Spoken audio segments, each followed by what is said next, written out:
Hello students, this is Sumana B on Samarth Bharat YouTube channel. So, ಇವತ್ತು the Hindu ದಿನಪತ್ರಿಕೆಯಲ್ಲಿ ಇರುವಂತಹ ಕೆಲವು news analysis ಮತ್ತು ಅದಕ್ಕೆ ಸಂಬಂಧಿಸಿದ MCQs ಗಳನ್ನು ಕೂಡ ಇವತ್ತಿನ ಸೆಷನ್ ಅಲ್ಲಿ ನಾವು ನೋಡ್ಕೊಂಡ್ಬಿಡುವ. So today is 26th May 2021.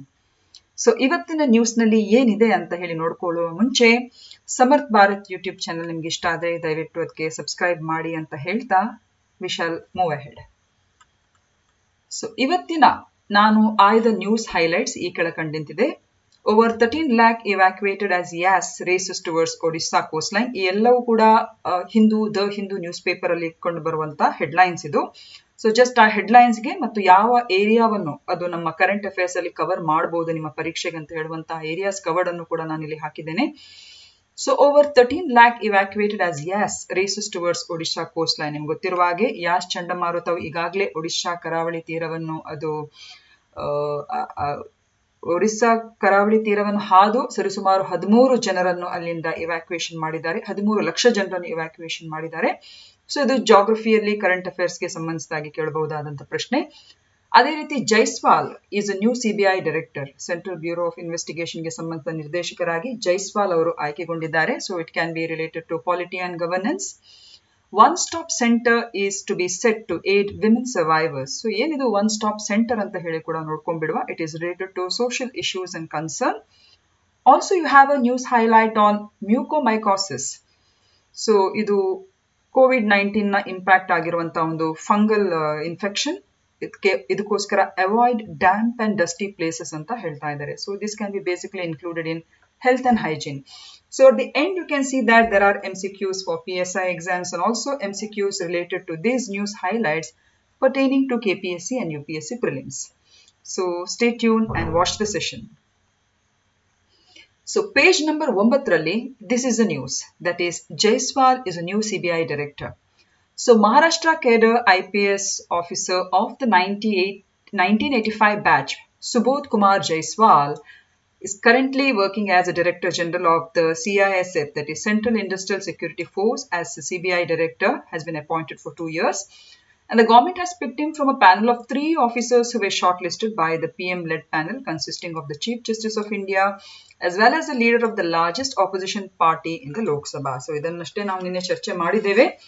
So ಈ ಆಯ್ಕೆಗೆ ಒಂದು ಕಮಿಟಿಯನ್ನು ನೇಮಕ ಮಾಡಲಾಗಿದೆ. ಸೊ ಆ ಕಮಿಟಿಯಲ್ಲಿ ನಿಮಗೆಲ್ಲ ಗೊತ್ತಿರುವ ಹಾಗೆ ನಮ್ಮ ಪ್ರಧಾನಮಂತ್ರಿಯವರ ಜೊತೆಯಾಗಿ ನಮ್ಮ ಸರ್ವೋಚ್ಚ ನ್ಯಾಯಾಲಯದ ಚೀಫ್ ಜಸ್ಟಿಸ್ ಆಫ್ ಇಂಡಿಯಾ, ಅದಲ್ಲದೆ leader of the largest opposition party in the Lok Sabha ಅಂದ್ರೆ ಕಾಂಗ್ರೆಸ್ ಮುಖ್ಯಸ್ಥರಾಗಿರುವಂತಹ ಲೀಡರ್ ಆಗಿರುವಂತಹ ಅಧೀರ್ ರಂಜನ್ ಚೌಧರಿ. ಸೊ ಇವರ ನೇತೃತ್ವದಲ್ಲಿ ಈ ಪ್ಯಾನಲಿಸ್ಟ್ ಅಲ್ಲಿ ಒಬ್ಬರನ್ನು ಆಯ್ಕೆ ಈಗ ಆಲ್ರೆಡಿ ಮಾಡಿ ಆಗಿದೆ. ಸೊ ಈಸ್ ನನ್ other than Jaiswal. So 1985 batch ನ ಈ ಒಂದು ಮಹಾರಾಷ್ಟ್ರ ಕೇಡರ್ ನ IPS ಅಧಿಕಾರಿ ಆಗಿರುವಂತಹ ಸುಬೋಧ್ ಕುಮಾರ್ ಜೈಸ್ವಾಲ್ ಇವರು ಹೊಸ CBI ಡೈರೆಕ್ಟರ್ ಆಗಿ ಈಗ ನೇಮಕಗೊಂಡಿದ್ದಾರೆ. ಸೊ ಇದರ ಬಗ್ಗೆ ನಾವು ನಿನ್ನೆಯ ಒಂದು ಇದರಲ್ಲೂ ಕೂಡ ಚರ್ಚೆ ಮಾಡಿದ್ದೇವೆ, ನಿನ್ನೆಯ ಸೆಷನ್ ಅಲ್ಲೂ ಕೂಡ ಚರ್ಚೆ ಮಾಡಿದ್ದೇವೆ. ಸೊ ನಿಮ್ಗೆಲ್ಲ ಗೊತ್ತಿರುವ ಹಾಗೆ CBI is headed by the director. ಅದಲ್ಲದೆ the director of CBI has been provided a security of 2-year tenure according to the CVC Act. CVC Act ಅಂತ ಹೇಳಿದ್ರೆ central vigilance commission act of 2003. So ಇದರ ಅನ್ವಯ CBI ಡೈರೆಕ್ಟರ್ಗೆ 2 ವರ್ಷದ ಒಂದು ಅಧಿಕಾರಾವಧಿ ಇರುವಂತದ್ದು. So ಇವರಕ್ಕಿಂತ ಮುಂಚೆ ಪ್ರವೀಣ್ ಸಿನ್ಹಾ ಅವರು ಇಂಟರಿಮ್ ಡೈರೆಕ್ಟರ್ ಆಗಿದ್ರು CBIದು. ಅದಲ್ಲದೆ 2014 ಲೋಕಪಾಲ್ ಕಾಯ್ದೆ ಈ ಒಂದು ಕಮಿಟಿಯ ನೇಮಕಕ್ಕೆ CBI ಡೈರೆಕ್ಟರ್ ಅನ್ನು ಅಪಾಯಿಂಟ್ ಮಾಡಲಿಕ್ಕೆ ಈ ಕಮಿಟಿಯ ಒಂದು ನೇಮಕಕ್ಕೆ ಅದು ಒಂದು ಅವಕಾಶ ಮಾಡಿ ಕೊಡ್ತದೆ. ಸೊ ಇಲ್ಲಿ ಸುಮಾರು ಕಾಯ್ದೆಗಳ ಒಂದು ಒಡಂಬಡಿಕೆಯನ್ನು ನಾವು ಕಾಣಬಹುದು. ಸೊ ಹಾಗಾಗಿ ಪರೀಕ್ಷೆಯಲ್ಲಿ ನಮಗೆ ಕನ್ಫ್ಯೂಸ್ ಆಗ್ಲಿಕ್ಕೆ ಈ CBI ಮೇಲೆ ಪ್ರಶ್ನೆ ಕೇಳಿದ್ರೆ ಸ್ವಲ್ಪ ನಾವು ಜಾಗರೂಕತೆಯಿಂದ ಅದನ್ನು ಅನಲೈಸ್ ಮಾಡಬೇಕು. ನೆನ್ಪಿಟ್ಕೊಳ್ಳಿ, CBI ಡೈರೆಕ್ಟರ್ಗೆ ಸಂಬಂಧಿಸಿದ ಆ ಒಂದು ಅವರ ಟೆನ್ಯೂರ್ ಏನಿದೆ, ಕಾಲಾವಧಿ ಏನಿದೆ, ಅದು CVC ಆಕ್ಟ್ 2003 ಅನ್ವಯದವರಿಗೆ ಅನ್ವಯ ಆಗುವಂಥದ್ದು. Central vigilance commission act of 2003 2-year tenure ಅವರಿಗೆ ಇರುವಂಥದ್ದು. ಅದೇ ರೀತಿ CBI ಡೈರೆಕ್ಟರ್ನ ಆಯ್ಕೆಗೆ ಸಂಬಂಧಿಸಿದಾಗೆ ನೇಮಿಸಲ್ಪಡುವಂತ ಸಮಿತಿಗೆ ಇರುವಂತಹ ಒಂದು ಅವಕಾಶ ಎಲ್ಲಿ ಕಲ್ಪಿಸಲಾಗಿದೆ ಅಂತ ಹೇಳಿದ್ರೆ ಲೋಕಪಾಲ್ ಕಾಯ್ದೆ 2014 ಲೋಕಪಾಲ್ ಕಾಯ್ದೆ ಅನ್ವಯ. ಸೊ ಅದ್ರ ಪ್ರಕಾರ ಆ ಕಮಿಟಿ ಹೇಗಿರ್ಬೇಕು ಅಂತ ಹೇಳಿದ್ರೆ ಅದರ ಅಧ್ಯಕ್ಷತೆಯನ್ನು ಪ್ರೈಮ್ ಮಿನಿಸ್ಟರ್ ಅವರು ಮಾಡ್ಕೊಂಡಿರ್ಬೇಕು ಅಥವಾ ಪಡ್ಕೊಂಡಿರ್ಬೇಕು. ಅದರ ಜೊತೆಯಲ್ಲಿ leader of the opposition, single largest opposition party.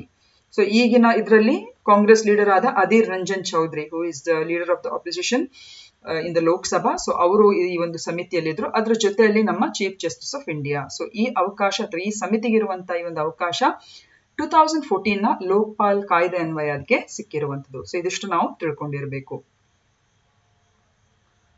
So ಆಯ್ಕೆ ಆಲ್ರೆಡಿ ಆಗಿದೆ. ಸೊ ಈಗಿನ ನಮ್ಮ new CBI director it is Subodh Kumar Jaiswal. Now, ಈಗ ಮೇನ್ ಪೇಜ್ ಅಲ್ಲಿ ಬಂದಿರುವಂತಹ headlines. Over 13 lakh evacuated as Yas races towards Odisha coastline. So Yaas ಚಂಡಮಾರುತವು ಬಹಳಷ್ಟು ಪ್ರಕ್ಷುಬ್ಧವಾಗಿ ಒಡಿಸ್ಸಾ, ಪಶ್ಚಿಮ ಬಂಗಾಳದ ಒಂದು ಕರಾವಳಿಯನ್ನು ಬಹಳಷ್ಟು ಒಂದು ಏನ್ ಹೇಳೋದು ತುಂಬಾನೇ ಡಿವಾಸ್ಟೇಟಿಂಗ್ ಆಗಿ ಅದನ್ನು ಹಾನಿ ಮಾಡಿದೆ, ಅದನ್ನು ಅಪ್ಪಳಿಸಿದೆ.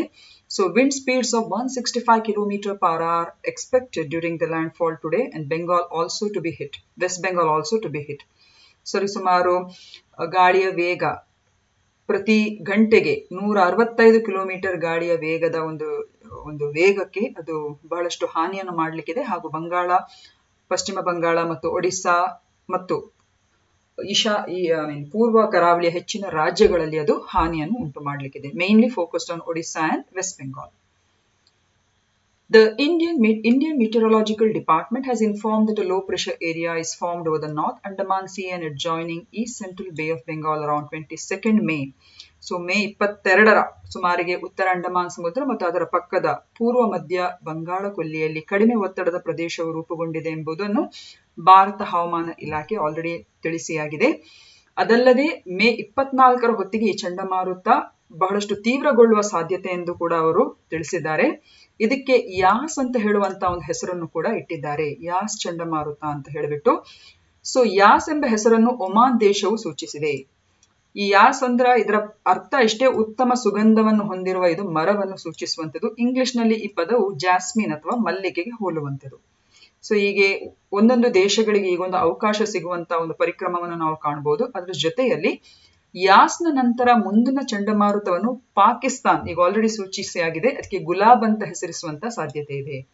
It is identified that the next cyclone after Yas is likely to be named as Gulab, which is suggested by Pakistan. So this is for your kind information. We shall move on to the next slide. Now, why Bay of Bengal experiences frequent cyclones? So Bay of Bengal ಅಲ್ಲಿ ಅರಬ್ಬಿ ಸಮುದ್ರದ ಒಂದು ಮಟ್ಟಕ್ಕೆ ಚಂಡಮಾರುತಗಳಿಗೆ ಹೋಲಿಸಿದ್ರೆ bay of Bengal ಅಲ್ಲಿ ಬಹಳಷ್ಟು ತ್ವರಿತಗತಿಯಲ್ಲಿ ಮತ್ತು ರಿಪೀಟೆಡ್ ಆಗಿ ಮತ್ತು ತುಂಬಾ ಡಿವಾಸ್ಟೇಟಿಂಗ್ ರೀತಿಯಲ್ಲಿ ಈ ನಮ್ಮ ಸೈಕ್ಲೋನ್ಸ್ಗಳು ಉದ್ಭವಗೊಳ್ತದೆ. ಸೊ ಇದಕ್ಕೆ ನಾನಾ ರೀತಿಯ ಕಾರಣಗಳಿರ್ತದೆ. ಪ್ರಮುಖವಾಗಿ 2 ಸಾಗರಗಳಿಗೆ ಹೋಲಿಸಿದ್ರೆ ಅರೇಬಿಯನ್ ಸಾಗರಕ್ಕಿಂತ ಬಂಗಾಳ ಕೊಲ್ಲಿ ಸಾಗರ ಇದೆಯಲ್ಲ ಅದು ತಕ್ಕ ಮಟ್ಟಿಗೆ ಸ್ವಲ್ಪ ವಾರ್ಮರ್ ಆಗಿದೆ. And this provides sufficient and continuous heat energy which is required to create and sustain a low pressure system. So ಕಡಿಮೆ ಒತ್ತಡ ಒಂದು ಪ್ರದೇಶವನ್ನು ರಚಿಸಲಿಕ್ಕೆ ಅಥವಾ ಸೃಷ್ಟಿ ಮಾಡಲಿಕ್ಕೆ ಇದು ಪೂರಕವಾಗಿರುವಂತಹ ಒಂದು ವಾತಾವರಣವನ್ನು ಇಲ್ಲಿ ಬೇ ಆಫ್ ಬೆಂಗಾಲ್ ಸೃಷ್ಟಿ ಮಾಡ್ತದೆ.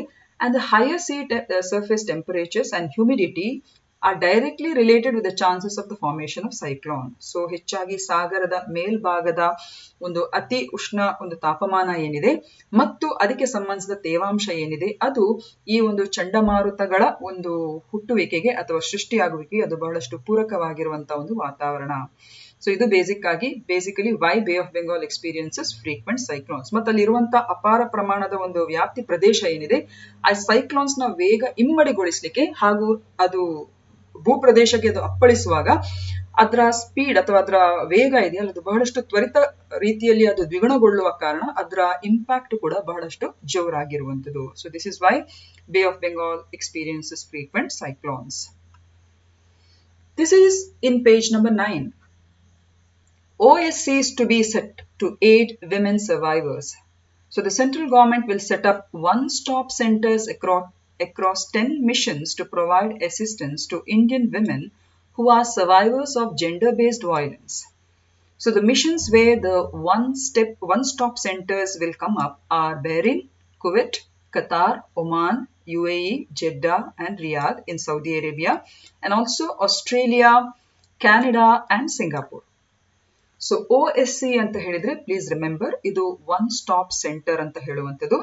ಇದು ಕೇಂದ್ರ ಸರ್ಕಾರದ ವತಿಯಿಂದ ಇದು ಒಂದು ಸ್ಥಾಪಿಸಲ್ಪಟ್ಟಂತ ಒಂದು ವಿಶೇಷವಾದಂತಹ ಒಂದು ಉಪಕ್ರಮ ಅಂತ ಹೇಳ್ಬೋದು.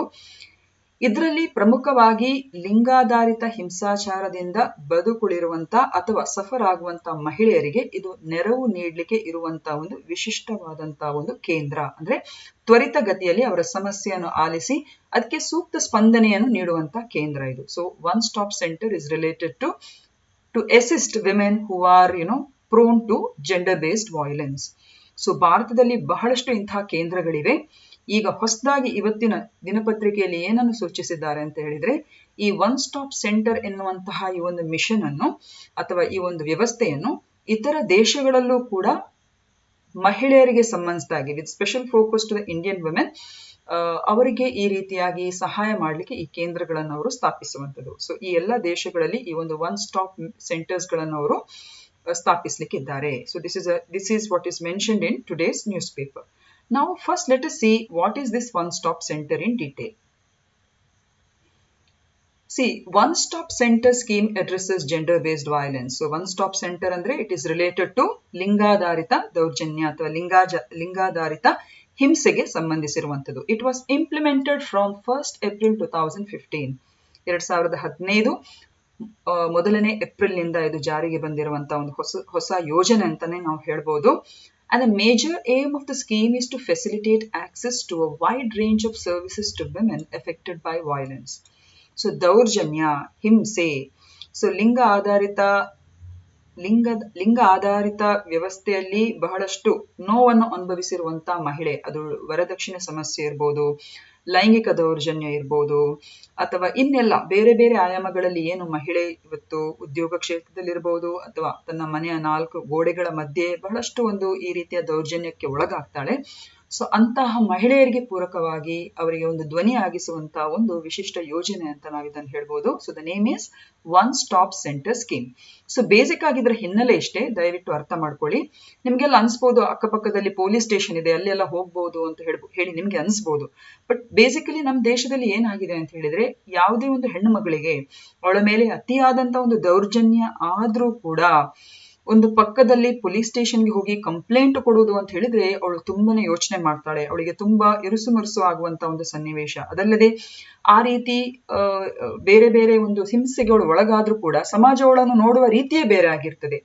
ಸೊ ಹಾಗಾಗಿ ಆ ಎಲ್ಲ ಹಿನ್ನೆಲೆಯಲ್ಲಿ ಇವತ್ತು ಎಷ್ಟೋ ಇಂತಹ ಜೆಂಡರ್ ಬೇಸ್ಡ್ ವೈಲೆನ್ಸ್ ಇರ್ಬೋದು, ಅದು ರಿಪೋರ್ಟ್ ಆಗದೆ ಹೋಗುವಂತ ಪ್ರಕ್ರಿಯೆಗಳು ನಮ್ಮ ಸಮಾಜದಲ್ಲಿ ತುಂಬಾನೇ ಆಗ್ತಾ ಇದೆ. ಅಂಡ್ ಸ್ಪೆಷಲಿ ನಿರ್ಭಯ ಕೇಸ್ ಏನಾಯ್ತು ದೆಹಲಿಯಲ್ಲಿ, ಆ ನಂತರ ಈ ಒನ್ ಸ್ಟಾಪ್ ಸೆಂಟರ್ ಸ್ಕೀಮ್ ಅನ್ನು ತುಂಬಾ ಸೀರಿಯಸ್ ಆಗಿ ಸರ್ಕಾರ ಅದನ್ನು ಮನಗೊಂಡು ಅದನ್ನು ಎಸ್ಟಾಬ್ಲಿಷ್ ಮಾಡಿದೆ. ಯಾಕಂದ್ರೆ ಅಂದ್ರೆ ಬಹಳಷ್ಟು ನೋವನ್ನು ಅನುಭವಿಸುವಂತಹ ಮಹಿಳೆ ಈ ರೀತಿ ಅವಳಿಗೆ ಒಂದು ಸ್ಪಂದನೆ ಸಿಗ್ಲಿ ಅಂತ ಹೇಳುವ ದೃಷ್ಟಿಯಲ್ಲಿ ಈ ಒಂದು ಸ್ಕೀಮ್ ಅನ್ನು ಅವರು ಅಡಾಪ್ಟ್ ಮಾಡಿದ್ದಾರೆ. ಸೊ ಏನೆಲ್ಲ ಪ್ರೊವಿಷನ್ಸ್ ಇದೆ ಈ ಸ್ಕೀಮ್ ನಲ್ಲಿ, ಏನೆಲ್ಲ ಸರ್ವಿಸಸ್ ಗಳಿದೆ ಅಂತ ಹೇಳಿ ನಾವು ಇದನ್ನು ನೋಡ್ಕೊಂಡ್ಬಿಡುವ. First and the foremost medical assistance, ಸೂಕ್ತ ರೀತಿಯ ವೈದ್ಯಕೀಯ ಶುಶ್ರೂಷೆ ಇರ್ಬೋದು. ಪೊಲೀಸ್ ಅಸಿಸ್ಟೆನ್ಸ್, ಸೊ ಇಲ್ಲಿ ಹೋಗಿ ಅವಳು ತನ್ನ ನೋವನ್ನು ಹೇಳಿಕೊಂಡ್ರು ಕೂಡ ಇಮಿಡಿಯೇಟ್ ಆಗಿ ಪೊಲೀಸ್ಗೆ ಸಂಬಂಧಿಸಿದ ದೂರನ್ನು ದಾಖಲಿಸುವಂತಹ ಪ್ರಕ್ರಿಯೆಗಳು ಕೂಡ ನಡೀತದೆ. ಸೊ ಪೊಲೀಸ್ ಅಸಿಸ್ಟೆನ್ಸ್ ಕೂಡ ಸಿಗ್ತದೆ. Psychosocial support and counselling, this is very important. ಮಾನಸಿಕವಾಗಿ ಯಾವುದೇ ಹಿಂಸೆಗೆ ಒಬ್ಳು ಹೆಣ್ಣು ಒಳಗಾದ್ರೂ ಕೂಡ ಇದರಿಂದ ತುಂಬಾನೇ ಅವಳು ಮಾನಸಿಕವಾಗಿ ಹಿಂಸೆಗೆ ಒಳಗಾಗ್ತಾಳೆ. ಎಷ್ಟೋ ಬಾರಿ ಇಂತಹ ಹಿಂಸೆಯಿಂದ ಆತ್ಮಹತ್ಯೆಗೆ ಯತ್ನ ಇರ್ಬೋದು ಅಥವಾ ಡಿಪ್ರೆಷನ್ಗೆ, ಖಿನ್ನತೆಗೆ ಹೀಗೆಲ್ಲ ಒಳಗಾಗುವಂತ ಸಾಧ್ಯತೆಗಳು ತುಂಬಾನೇ ಜಾಸ್ತಿ ಇರ್ತದೆ. ಸೊ ಆ ಸಂದರ್ಭದಲ್ಲಿ ಅಂತಹ ಹೆಣ್ಣು ಮಕ್ಕಳಿಗೆ ಈ ರೀತಿಯ ಮಾನಸಿಕ ಸಾಮಾಜಿಕ ಒಂದು ರೀತಿಯ ಸಪೋರ್ಟ್ ಕೊಟ್ಟು ಅವರಿಗೆ ಸೂಕ್ತ ರೀತಿಯ ಸಮಾಲೋಚಕರಿಂದ ಸಮಾಲೋಚನೆ ಮಾಡಿಕೊಳ್ಳುವಂತ ವ್ಯವಸ್ಥೆ ಕೂಡ ಈ ಒನ್ ಸ್ಟಾಪ್ ಸೆಂಟರ್ ಸರ್ವಿಸಸ್ ಅಲ್ಲಿ ಇರುವಂತದ್ದು.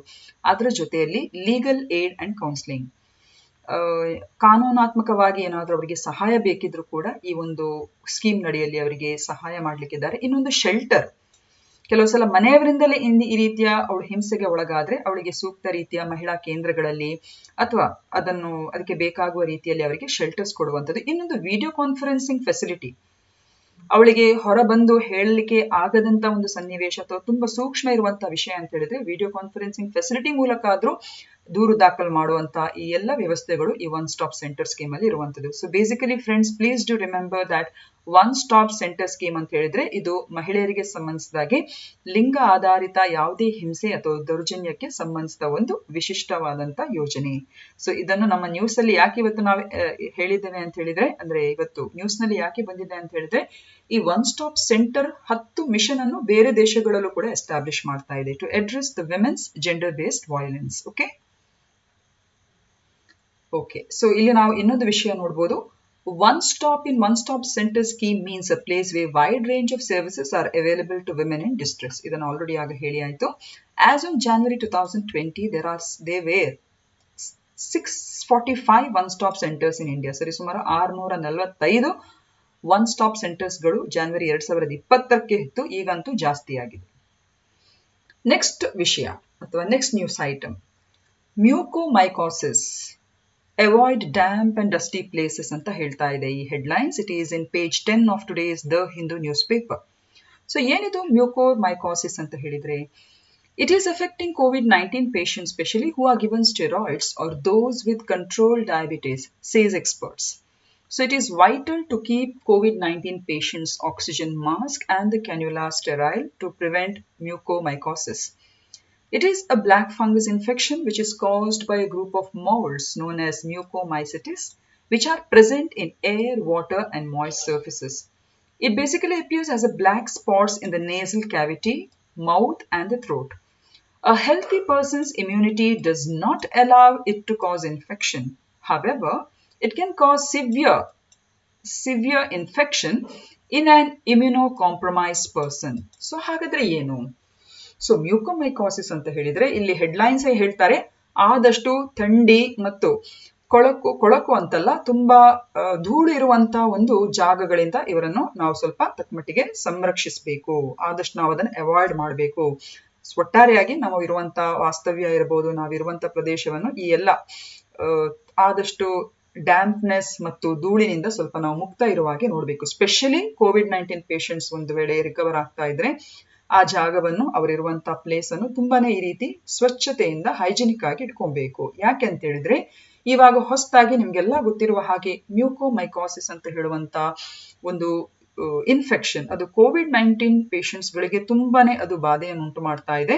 ಅಂಡ್ ಸ್ಪೆಷಲಿ ಸ್ಟಿರಾಯ್ಡ್ಸ್ ಅನ್ನು ತೆಗೆದುಕೊಳ್ಳುವಂತ ಈ ಒಂದು ಪೇಷಂಟ್, ಸ್ಪೆಷಲಿ ಈ ಡಯಾಬಿಟಿಸ್ ಕಂಟ್ರೋಲ್ ಬಾರದಂತಹ ಪೇಷಂಟ್ಸ್ಗಳಿಗೆ ಏನು ಸ್ಟಿರಾಯ್ಡ್ಸ್ ಕೊಡ್ತಾರೆ, ಅಂತವರಲ್ಲಿ ಈ ಒಂದು COVID-19 ಇಂದ ರಿಕವರ್ ಆದಂತವರಲ್ಲಿ ಈ ಮ್ಯೂಕೋಮೈಕೋಸಿಸ್ ತುಂಬಾನೇ ಹೆಚ್ಚಾಗಿ ಕಾಣ್ತಾ ಇದೆ. ಅದಲ್ಲದೆ ಇನ್ನೊಂದು ಏನ್ ಹೇಳ್ತಾರೆ ಅಂತ ಹೇಳಿದ್ರೆ, ಆಕ್ಸಿಜನ್ ಮಾಸ್ಕ್ ಅನ್ನು ಕೂಡ ತುಂಬಾ ಟೈಮ್ ಅಲ್ಲಿ ಅದನ್ನು ಹಾಕೊಂಡಿದ್ರೆ, ಅಥವಾ oxygen mask and even the facial mask ಅದನ್ನು ತುಂಬಾ ಟೈಮ್ ಅಲ್ಲಿ ಹಾಕೊಂಡ್ರು ಕೂಡ ಈ ರೀತಿ COVID-19 ಪೇಷಂಟ್ಸ್ ಅಲ್ಲಿ ಈ ಒಂದು ಸನ್ನಿವೇಶವನ್ನು ಕಾಣಬಹುದು ಅಂತ ಹೇಳ್ತಾ ಇದ್ದಾರೆ. ಸೊ ಬೇಸಿಕಲಿ ಈ ಮ್ಯೂಕೋಮೈಕೋಸಿಸ್ ಅಂತ ಹೇಳಿದ್ರೆ ಇಟ್ ಈಸ್ ಅ ಫಂಗಸ್, ಅಂದ್ರೆ ಶಿಲೀಂಧ್ರದಿಂದ ಉಂಟಾಗುವಂತ ಒಂದು ಸೋಂಕು. ಅದು ಕಪ್ಪು ಶಿಲೀಂಧ್ರದಿಂದ ಉಂಟಾಗುವಂತ ಸೋಂಕು. ಆ ಸೋಂಕಿಗೆ ಒಳಗಾಗುವಂತ ಆ ಶಿಲೀಂಧ್ರಕ್ಕೆ ಮ್ಯೂಕೋಮೈಸಿಟಿಸ್ ಅಂತ ಹೆಸರು. ಸೊ ಹಾಗಾಗಿ ಅದರಿಂದ ಉಲ್ಬಣಗೊಳ್ಳುವಂತ ಈ ಒಂದು ಸೋಂಕನ್ನು ಮ್ಯೂಕೋಮೈಕೋಸಿಸ್ ಅಂತ ನಾವು ಕರೆಯುವಂಥದ್ದು. ಸೊ ಬೇಸಿಕಲಿ ಇದು ಹೆಚ್ಚಾಗಿ ಗಾಳಿಯಲ್ಲಿ, ನೀರಿನಲ್ಲಿ ಮತ್ತು ತೇವಾಂಶ ಇರುವಂತಹ ಒಂದು ಪ್ಲೇಸಸ್ಗಳಲ್ಲಿ ಅಥವಾ ಸರ್ಫೇಸ್ಗಳಲ್ಲಿ ಹೆಚ್ಚಾಗಿ ಕಾಣುವಂಥದ್ದು.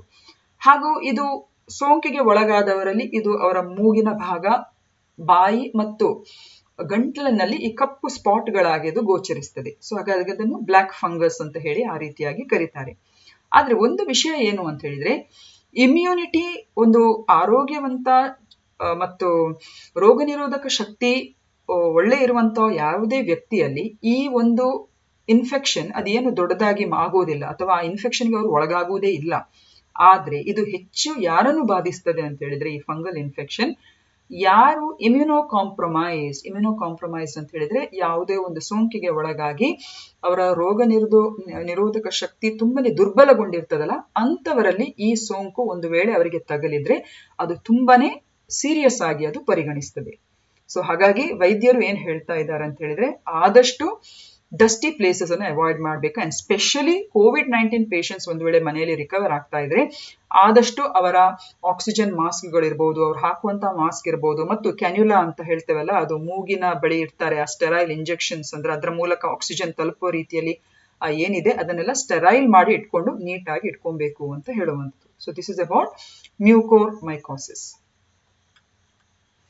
ಸೊ ಇದಿಷ್ಟು ಕೆಲವೆಲ್ಲ ಇವತ್ತಿನ ವಿಷಯಗಳು. ಸೊ ಈ ವಿಷಯಗಳಿಗೆ ಸಂಬಂಧಿಸಿದ ಕೆಲವೆಲ್ಲ ಕ್ವೆಶ್ಚನ್ಸ್ಗಳು ಈಗ ಮುಂದಿನ ಸೆಷನ್ ಸ್ಲೈಡ್ ಅಲ್ಲಿ ನಾವು ಕಾಣ್ತೇವೆ. So we shall move on to the question and answer round.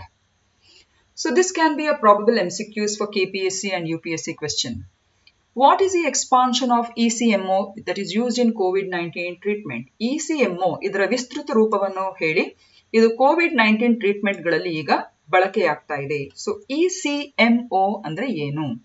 ಇದು ಅಫ್ಕೋರ್ಸ್ ನ್ಯೂಸ್ ನಲ್ಲಿ ಇರಲಿಲ್ಲ, ಬಟ್ ಇದನ್ನು ನಾನು ಜಸ್ಟ್ ರೆಫರ್ ಮಾಡುವಾಗ ಇದೊಂದು ಪ್ರಾಬಬಲ್ ಕ್ವೆಶ್ಚನ್ ಅಂತ ನಂಗೆ ಅನಿಸಿದ್ರಿಂದ ನಾನು ಇದನ್ನು ಹಾಕಿದ್ದೇನೆ.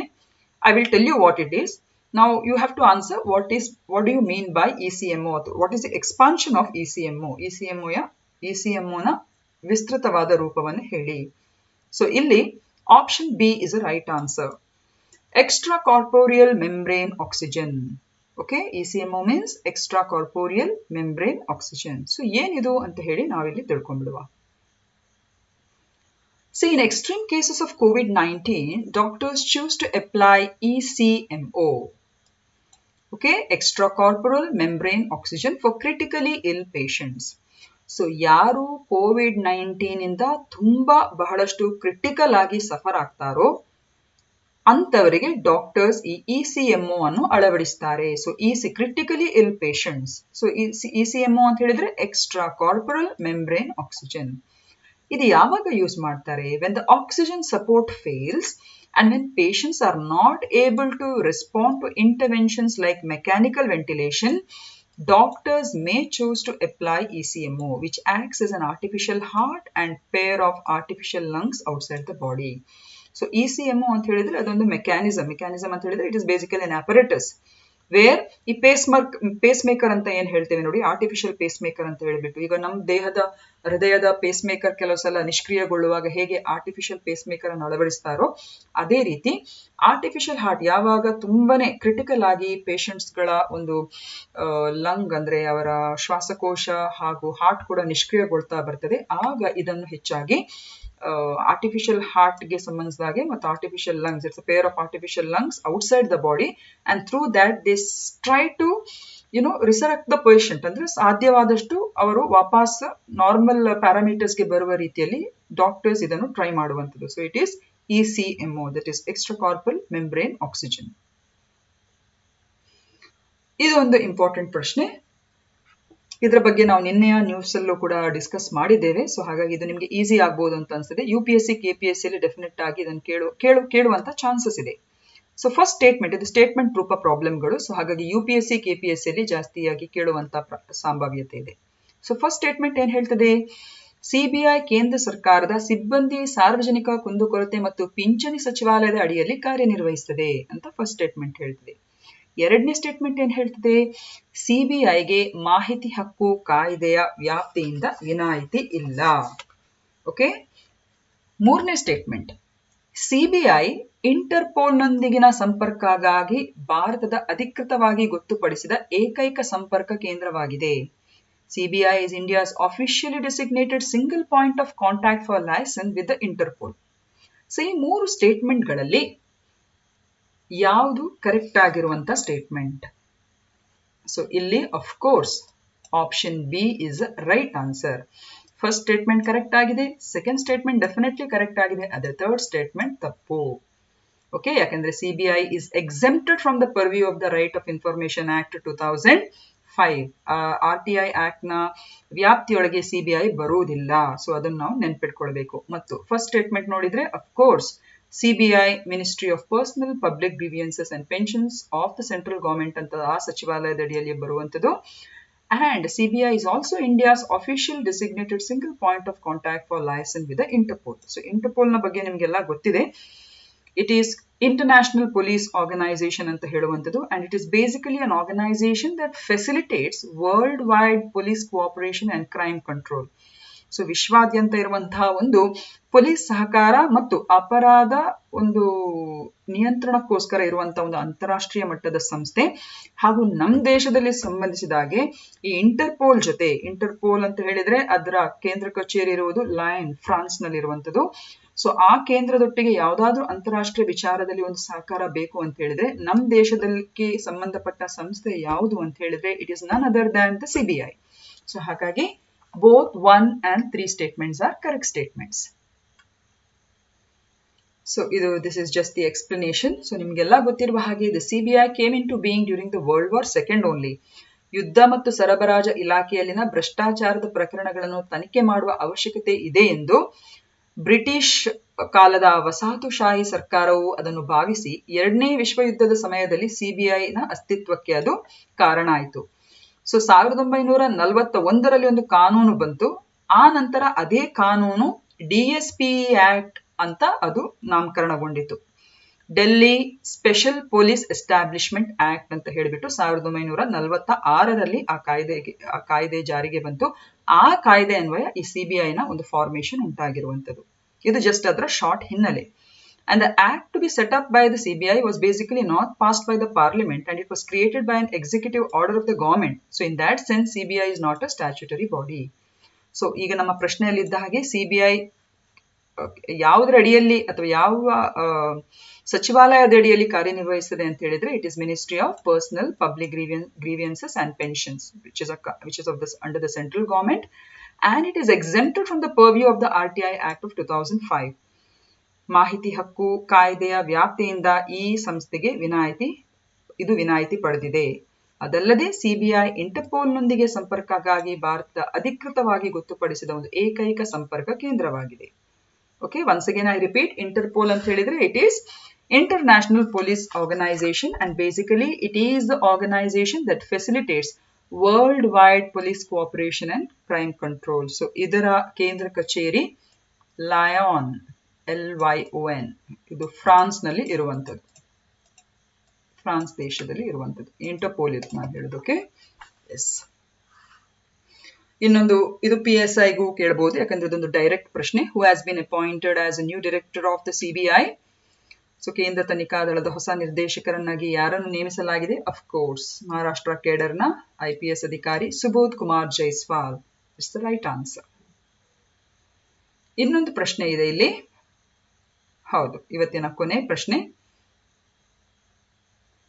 ಸೊ ಈ ಸ್ಟೇಟ್ಮೆಂಟ್ಸ್, ಒನ್ ಸ್ಟಾಪ್ ಸೆಂಟರ್ ಸ್ಕೀಮ್ಗೆ ಸಂಬಂಧಿಸಿದ 2 ಸ್ಟೇಟ್ಮೆಂಟ್ಸ್ ಗಳನ್ನು ಗಮನಿಸಿ.